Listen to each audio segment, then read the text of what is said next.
সম্প্রতি ৮৪ বছর বয়সে মারা গেলেন নৃত্যশিল্পী Jamini Krishnamurthy. Breaking rocks and bears, memories of a geologist and mountaineer শিরোনামে বই লিখলেন সুদীপ্তা সেনগুপ্ত।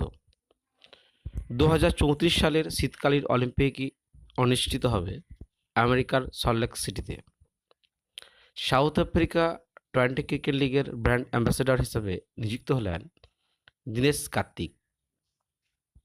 2024 প্যারিস অলিম্পিকে ব্রোঞ্জের মেডেল জিতল ভারতীয় পুরুষ হকি টিম।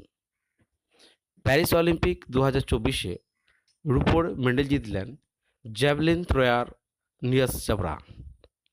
শ্রীহরিকোটা থেকে আর্থ অবজারভেশন স্যাটেলাইট